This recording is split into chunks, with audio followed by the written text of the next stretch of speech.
Donald Trump तो Hitler की भाषा बोल रहे हैं, जो पसंद है मैं पकड़ लूंगा। हमारे यहां रावण बोला जाता है साहब उसको, रावण की भाषा। याद है रावण ने सीता का अपहरण किया था और क्या हश्र हुआ था, 10 के 10 सिर कट गए थे साहब। कॉन्वॉय सिस्टम साहब, आप कह रहे हो कि हमने 20 ईरानियन नेवी के जहाज डुबो दिए। ईरानियन नेवी मेन खतरा नहीं थी साहब, मेन खतरा ईरान के anti ship missile, cruise missile थे, जो कि बैटरीज पूरे northern coast gulf of Hormuz के साथ लगी हुई हैं, गुफाओं के अंदर बिखेरी हुई हैं। जो जहाज आपका आएगा उसने 2 जहाज भी ठोक दिए। एक आर्ले बर्के क्लास डिस्ट्रॉयर 250 से 300 मैन पावर होती है उनके नाम। एक ऐतिहासिक मापदंड में ये ईरान यूएस इजराइल का युद्ध दुनिया 21वीं सदी के निर्णायक युद्धों में गिना जाएगा। ये युद्ध फैसला करेगा कि will the world slide back to unipolarity, क्या दुनिया खिसक कर वापस यूनिपोलैरिटी की ओर जाएगी, या जो मल्टीलैटरल, जो कि मल्टीपोलर वर्ल्ड ऑर्डर है, वो अब सॉलिडिफाई हो जाएगा। साफ विदित है कि डोनाल्ड ट्रंप साहब ने ओवर रीच किया। ईरान की ताकत, फौजी सैन्य ताकत, सैन्य क्षमता, सैन्य स्टैमिना को बुरी तरह से अंडर एस्टिमेट किया, और दुश्मन को अंडर एस्टिमेट करना मैदान जंग में घातक सिद्ध हो सकता है। लड़ाई शुरू करना बड़ा आसान है साहब, घोड़े पे चढ़ के कि मैं वेनेजुला को मसल दिया, चींटी की तरह मसल दिया, अब ईरान की बारी है, फिर मैं क्यूबा को मसलूंगा, फिर मैं ग्रीनलैंड की ऐसी तैसी करूंगा, फिर मैं कनाडा को 51st स्टेट बना दूंगा, क्या क्या मैं नाइजीरिया पे हमला करूंगा, मैं इधर हमला करूंगा, ये थर्ड वर्ल्ड अश्वेत देश, ये तो हमारी कॉलोनीज हैं। 18वीं सदी में हैं आप या 21वीं में? थोड़ा सा आपको भी रिप वैन विंकल से नींद से उठना पड़ेगा। ठीक है साहब, देखिए पहले भी अमेरिकन प्रेसिडेंट्स ने बहुत सारे अटैक्स किए हैं थर्ड वर्ल्ड कंट्रीज़ पे, इराक पे, लीबिया पे, अफ़गानिस्तान पे, लेकिन उन्होंने उनको बड़ी जो है हाई फलूतिन क्या कहते हैं लैंग्वेज में काउच किया था। Freedom, freedom of expression, liberty, fraternity, equality, human rights वगैरह, रूल ऑफ लॉ। कम से कम नैरेटिव तो बड़ा सिडक्टिव नैरेटिव सेट किया था साहब। डोनाल्ड ट्रंप तो हिटलर की भाषा बोल रहे हैं, जो पसंद है मैं पकड़ लूंगा। हमारे यहाँ रावण बोला जाता है साहब उसको, रावण की भाषा। याद है रावण ने सीता का अपहरण किया था और क्या हश्र हुआ था, 10 के 10 सिर कट गए थे साहब। तो प्रॉब्लम ये है कि is there a rule based order any longer, या it is the law of the jungle, might is right. Hitlerian और उनके जो पीट हेक्सेथ हैं वो तो कोई गेस्टापो जैसे साउंड कर रहे हैं, SS जुगेंड वैसे साउंड कर रहे हैं। अमेरिका की फौज को बोल रहे हैं कोई दया मत दिखाना, कोई सरेंडर कर रहा है उसको मार डालना बेरहमी से, कोई प्रिजनर नहीं लेना, कोई जहाज डूब रहा है उसके नाविक डूब रहे हैं उनको गोली मारना ऊपर से। एक जनीवा कन्वेंशन है साहब, नाम सुना है? एक जनीवा कन्वेंशन मानी जाती है इस दुनिया में। जब यूक्रेन में लड़ाई हो रही थी, बूछा बूछा बूछा यूक्रेन, क्या हत्याकांड, 34 मार डाले, गाड़ दिए साहब। क्रिमिनल है, वॉर क्रिमिनल है पुतिन। तो आप क्या हैं? 168 तो बेचारी लड़कियां मारी हैं साहब टॉमाहॉक क्रूज मिसाइल से। ऊपर से सफ़ेद झूठ बोल रहे हो कि ईरान ने खुद पे टॉमाहॉक मिसाइल फायर किया। मतलब साहब थोड़ी दुनिया की इज्जत इतनी तो दो कि वो इतने बड़े बेवकूफ़ नहीं है जितने कि आप समझते हैं। हाँ अश्वेत हैं साहब हम, हाँ, लेकिन नाली के कीड़े गली के कुत्ते नहीं हैं। वो 168 लड़कियां वो टेररिस्ट थी। टेररिज्म टेररिज्म टेररिज्म, पाकिस्तान की टेररिज्म का क्या किया है आपने? क्या किया है? गोदी में बिठाया है इस आसिम मुनीर जैसे कमीने को जिसने पहलगाम में हत्याकांड करवाया था, गोदी में बिठाया है साहब, महिमा मंडन किया उसका। तो I mean don't give us this hypocrisy. ये हिपोक्रेसी बहुत हो गई साहब, दुनिया के कान पक गए सुन सुनकर। देखिए साहब, लड़ाई के बारे में एक टेक्निकल कुछ चीज़ें समझिए। इज़राइल की मोसाद दुनिया की बेस्ट इंटेलिजेंस एजेंसी है, कोई शक नहीं, बिना शक। उन्होंने एक नया एआई सॉफ्टवेयर डिज़ाइन किया, पैटर्न ऑफ लाइफ, पैनोरामा, कि जो हमारे दुश्मन हैं, जो दुश्मन के टॉप लीडरशिप है, उसको लड़ाई के पहले दिन मार डालो। यानी वर्ल्ड वॉर 2 शुरू होने के पहले हिटलर को मार डालो, लड़ाई ही नहीं होगी। हाँ, स्टालिन को मार डालो, ज़ुकोव को मार डालो, और या वो क्या कहते हैं, मार डालें डोनाल्ड ट्रंप को। ये मतलब नया पैराडाइम ऑफ वॉर है, न्यू पैराडाइम ऑफ कॉन्फ्लिक्ट।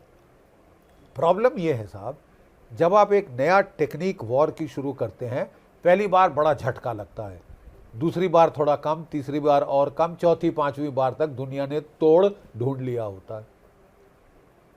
पहली बार इजराइल ने ट्राई किया हिजबुल्लाह के बरखिलाफ 2024 में दिसंबर में, नासरुल्लाह को मार दिया, नंबर 2, नंबर 3, नंबर 4 मार डाले, बहुत नुकसान किया और घुटने टिकवा दिए हिजबुल्लाह के। अगले साल 2025 में उन्होंने ईरान पे ट्राई किया, कोई 20-30 उनके टॉप कमांडर मार दिए, हिला दिया ईरान को, 18 घंटे लगे उनको रिएक्ट करने में। तीसरी बार CIA ने यही चीज़ इस्तेमाल करी मादुरो और उसकी वाइफ के बरखिलाफ। क्या सूरमा है साहब, वो प्रेसिडेंट को पकड़ लिया, वो पकड़ लिया, खूब घूस खिलाई वहाँ के लोगों को, बेशर्म लोग, उन्होंने भी एक दिन में घुटने टेक दिए। फिर तो साहब सर 7वें आसमान पे चढ़ गया। मैं टार्जन, क्रीग, बुंडोलो, ढडा डम डम डम छाती पीटते हैं जैसे गोरिल्ला, वो शुरू कर दिया कि मैंने वेनेजुला को एक दिन में मसला है, ईरान को 2 दिन में मसल दूंगा। 12 दिन हो गए साहब, हम तो गिन रहे हैं ना, ये 10+2 है और कल 10+3 आने वाला है साहब, अब 12 घंटे ही रह गए और कोई अंत नहीं दिख रहा इस लड़ाई का। ज़्यादा इंटेंस, ज़्यादा भीषण होती जा रही, ज़्यादा भीषण होती जा रही। वजह क्या है साहब इस लड़ाई की? आपने पहले बोला रेजीम चेंज, फिर उभर कर आया रेजीम डिस्ट्रक्शन, देश ही खत्म कर देंगे ईरान का। 6000 पुराना देश है साहब, 6000 साल पुराना मुल्क है, बड़ी पुरानी सिविलाइजेशन है, हम खत्म कर देंगे। क्या है साहब, बाप का राज है, देशों को मसल देंगे, ऐसे ऐसे देख रहे हैं जैसे ततैया वो जैसे लड़ गया साहब, आपको देश को मसल देंगे। अभी तो साहब हमने मसलते किसी को नहीं देखा, रेजीम चेंज कर देंगे। नंबर 2 आया, खुमैनी का बेटा आ गया है साहब, मुश्ताबा, और आते ही उसने पहला जो अपना ऑपरेशन किया, बड़ा खास नाम दिया उसने भी, अलियान वाली अल्लाह, ऑपरेशन अलियान वाली अल्लाह। इसके चलते मुश्ताबा के आदेशों पर उन्होंने भीषण हमले शुरू किए साहब, अमेरिका के बेसिस पर और ईरान पे और इजराइल पे। इजराइल की कैंसेत पार्लियामेंट, जहां हमारे प्रधानमंत्री जी गए थे अभी हाल में, उसका वेस्टर्न विंग ठोक दिया है। वो नेतन्याहू साहब के दफ्तर को अटैक किया, बच गए थैंक गॉड। और अब वो कोई बड़ी टॉप सीक्रेट खुफिया फैसिलिटी में है। बीच में खबर आई थी कि वो जहाज़ में बैठ के ऊपर उड़ रहे हैं, क्योंकि जहाँ जा रहे हैं वहाँ पे रूसी या चाइनीज़ उनकी लोकेशन बता रहे हैं ईरान को, और वो हाइपरसोनिक मिसाइल फायर कर रहे हैं, फतेह 2, खुर्रम शहर 4, और वो अब तो साहब ये क्या कहते हैं, क्लस्टर म्यूनिशन फायर कर रहे हैं इजराइल के ऊपर। हाइफा का ऑयल रिफाइनरी ठोक दी है, अजरबैजान से जो पाइपलाइन आ रही थी ठोक दी है। तो ये बहुत छोटी जगह है ना साहब इजराइल, बहुत कम आबादी है, बहुत नुकसान होगा। हम इसीलिए फिक्र कर रहे थे, इसलिए हम बोल रहे थे कि साहब थोड़ा संभल के। लेकिन ये तो डोनाल्ड ट्रंप साहब की हुड़मती कि साथ मेरे प्रेसिडेंट ने ईरान का कुछ नहीं बिगाड़ा, मैं ख़त्म कर दूंगा ईरान को। अरे साहब कुछ सोच समझ के नहीं किया था, अपने चीफ्स ऑफ स्टाफ, अपने पेंटागन, अपने CIA वगैरह इंटेलिजेंस की बातें सुनी थी, एनालिसिस सुने थे। आप तो सुनते ही नहीं हैं, और आपने तो हुड़मती में हमला कर दिया। ठीक है साहब, कहा जा रहा है कि 6 शहीद हुए थे अमेरिकन सैनिक, 18 घायल हुए थे। अब तो कोई 21 और की बात हो रही है साहब, जो कि इराक में शहीद हो गए हैं बेचारे। और ये तो शुरुआत है। डोनाल्ड ट्रंप साहब खुद कह रहे हैं कि तैयार हो जाओ, बहुत सारी लाशें आएंगी, डरना मत। अब साहब, जब आपका लड़ने का टाइम था वियतनाम में, तो आप ड्राफ्ट डॉज कर रहे थे साहब, और अब आप कह रहे हो कि जो वर्किंग क्लास के लोग अमेरिका के, मरने को तैयार हो जाओ साहब, मरने को तैयार हो जाओ। At least thank God you had the decency कि जो पहले ताबूत आए, कॉफिन्स आए, बॉडी बैग्स आए, आप उनको रिसीव करने तो गए कम अज़ कम, थैंक गॉड। और आपको भगवान भी याद आ गए लड़ाई के दौरान। पहले याद करना चाहिए था साहब ऐसी चीज़ें शुरू करने के पहले। हर प्रोफेशनल योद्धा लड़ाई शुरू करने के पहले मत्था टेकता है, 10 बार भगवान से अरदास करता है, क्योंकि उसको मालूम है लड़ाई का हश्र क्या होता है। विधवाएं होती हैं, बच्चियां मारी जाती हैं, जैसे आप लोग मार रहे हो, 168 बेचारी बेटियां मार डाली हैं, वो टेररिस्ट थी। ठीक है साहब। तो साहब बात ऐसी है कि ईरान ने जो पलटवार किया है बहुत सोच समझ के किया। वो इज़राइल की, अमेरिका की स्ट्रैटेजी समझ गया, डीकैपिटेशन स्ट्रैटेजी। लड़ाई शुरू होने के पहले उसने डिसेंट्रलाइज कर दिया कमांड एंड कंट्रोल 31 जो उनके IRGC के डिस्ट्रिक्ट्स हैं। अगर आदेश ना मिले फायर कर दो, प्लान तुम्हारे पास, तुम्हारी दराज में पड़ा, फायर करो, ठोके जाओ बगैर वेटिंग फॉर ऑर्डर्स। और हिला के रख दिया साहब। 1 घंटा नहीं हुआ था इजराइल की अमेरिका की जॉइंट स्ट्राइक का कि इन्होंने पलटवार कर दिया। और आज तकरीबन 13 दिन होने वाले हैं, पलटवार पे पलटवार चलते जा रहा है ईरान का। ईरान ने बहुत मेथोडिकली हिट बैक किया है। पहले दिन जो आंख थी अमेरिका की इस इलाके में, जो कि ओवर द होराइजन रडार था, ANPS 132 रडार, जो कि 5000 मील दूर से मिसाइल लॉन्च को पकड़ लेता है, 10 से 15 मिनट की वार्निंग देता है एयर डिफेंसेस को, उसको खलास कर दिया साहब। ऐसे केवल 4 रडार हैं अमेरिका के पास पूरी दुनिया में, और मिडिल ईस्ट का पहले दिन पहली वार में ख़त्म कर दिया। फिर उन्होंने जो फायर कंट्रोल रडार थे थार्ड के, उनको ठोका। और अब मीडिया रिपोर्ट्स के मुताबिक कोई 3 थार्ड बैटरीज आउट ऑफ 7 जो भेजी हैं इस इलाके में, वो खलास कर दी हैं, न्यूट्रलाइज कर दी हैं। 3 F-15 जहाज़ मारे जा चुके हैं। कुछ मीडिया रिपोर्ट्स कह रही हैं 3 F-16 भी ठोक दिए। प्रीडेटर शिडेटर तो वो दूसरे खाते में। सेंट्रल कमांड का फॉरवर्ड हेडक्वार्टर वो ठोक दिया है। 5th फ्लीट का हेडक्वार्टर बहरीन में ठोक दिया है। बहुत सारे इनके रडार्स ठोक दिए। और अब जो मिसाइल डिफेंस है वो पतला होता जा रहा है, कमज़ोर होता जा रहा है। पलटवार में हमें भीषणता में कोई फ़र्क नहीं दिख रहा। पहले ईरान ने अपने जो सस्ते और घटिया मिसाइल थे वो फायर किए, अब वो अपने हाइपरसोनिक ठोक रहे हैं। खुर्रमशहर 4 जो कि जाता है और 1000 फ्रैगमेंट्स में बढ़ जाता है। हर एक के लिए आपको फायर करना, आपके पास उतने एंटी बैलिस्टिक मिसाइल हैं ही नहीं। फतेह 2 को आप रोक नहीं पा रहे हैं, ना इजराइल ना अमेरिका। और अब आपको मार पड़ रही है साहब। बड़े घोड़े पे चढ़ के हमला किया था कि हम तो चींटी जैसे मसल देंगे, गली के कुत्ते, नाली के कीड़े, थर्ड वर्ल्ड कंट्रीज, अश्वेत लोग हैं, हम तो सुपीरियर लोग हैं। अब साहब सुपीरियॉरिटी तो थोड़ी ठंडी पड़ गई होगी ना साहब। बेवजह लड़ाई करना, बेवजह युद्ध करना, एक के बाद एक कोई 7-8 देशों पे आप हमला कर चुके हैं। और आप इस प्रॉमिस पे आए थे अमेरिका के लोगों को कि मैं लड़ाइयाँ बंद करूँगा, मैं प्रेसिडेंट ऑफ पीस हूँ, मैं तो नोबेल पीस प्राइज़ का एस्पिरेंट हूँ साहब। नोबेल प्राइज़ भी मैंने छीन लिया है, माचूदो जो भी थी उसका। तो साहब ये हो क्या रहा है? ये आपने शुरू क्या किया है? शुरू करना आसान है लड़ाई, अंत करना बहुत मुश्किल है। ये बहुत सारे अमेरिकन प्रेसिडेंट भुगत चुके हैं। अब कह रहे हैं कि साहब मैं गल्फ ऑफ हॉर्मूज को मैं खोल दूंगा, ब्लड बाथ हो रहा है जिसकी वजह से स्टॉक मार्केट्स में, ऑयल प्राइसेस में, मैं उसे खोल दूंगा। कैसे खोलेंगे आप? आपको अपने वॉरशिप्स वहाँ डालने पड़ेंगे कॉन्वॉय सिस्टम के लिए। कॉन्वॉय सिस्टम साहब, आप कह रहे हो कि हमने 20 ईरानियन नेवी के जहाज़ डुबो दिए। ईरानियन नेवी मेन खतरा नहीं थी साहब, मेन खतरा ईरान के anti ship missile, cruise missile थे, जो कि बैटरीज पूरे northern coast gulf of Hormuz के साथ लगी हुई हैं, गुफाओं के अंदर घुसेड़ी हुई हैं। जो जहाज़ आपका आएगा, उसने 2 जहाज़ भी ठोक दिए। एक आर्ले बर्के क्लास डिस्ट्रॉयर, 250 से 300 मैन पावर होती है उनके नाविक, वो मारे गए साहब। तो नवंबर में आ रही है मिड टर्म इलेक्शन, आपको दुनिया के ओपिनियन की कोई परवाह नहीं, आप तो अश्वेत लोगों के सुनना ही नहीं चाहते, ठीक है साहब, वो तो कीड़े मकोड़े हैं आपके लिए। लेकिन अपने लोगों को सुनना पड़ेगा। अमेरिका थैंक गॉड अभी भी डेमोक्रेसी है, अभी भी डेमोक्रेसी है साहब।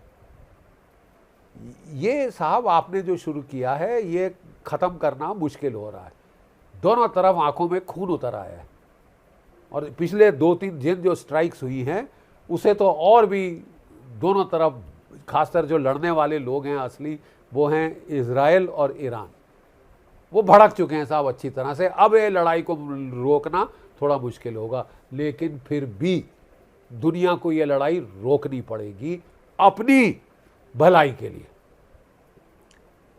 दुनिया की इकॉनमी का नहीं तो बेड़ा गर्क हो जाएगा साहब, शामिल अमेरिका की इकॉनमी। या आप मत समझें कि आप बच जाएंगे, you will go laughing all the way to the bank, पैसे कमाएंगे हथियार बेच बेच कर, ठीक है। हथियार कितने बेचेंगे आप बेचारे इजराइल को, ठीक है। और बात यह है कि आपने अमेरिका को बेवजह फंसा दिया है in absolute war of choice which was absolutely unnecessary. आप बात कर रहे थे carrier power projection by the aircraft carrier battle groups, anti access area denial काम करना शुरू हो गया है। आपको अपना एयरक्राफ्ट कैरियर 1000 किलोमीटर पीछे भगाना पड़ा है, नहीं तो वो डूब जाता, और डूबेगा तो 4-5 हज़ार अमेरिकन नाविकों की जानें जाएंगी। वो एप्स्टीन क्लास के लोग नहीं है साहब, वो वर्किंग क्लास के लोग, और उनका आक्रोश आपको महंगा पड़ जाएगा साहब।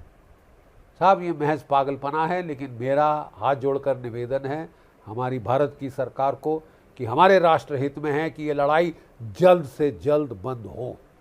हमने यूक्रेन की लड़ाई रोकने का प्रयास किया था, यहाँ तो और भी ज़रूरी है, यहाँ तो और भी ज़रूरी है, नहीं तो हमारी इकॉनमी को चोट पहुँच सकती है।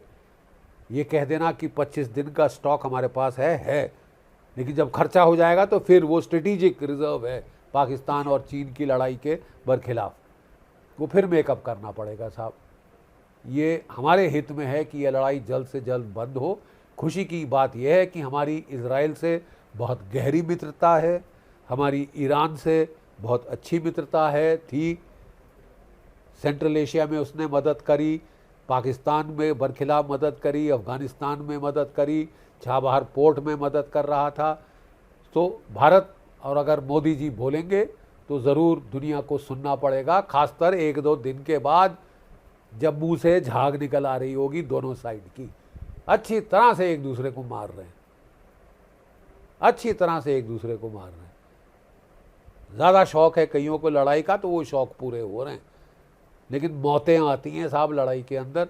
200 लोग तो बताया जा रहा है बेचारे इजराइल में मारे गए हैं, 1300 ईरान में मारे गए हैं।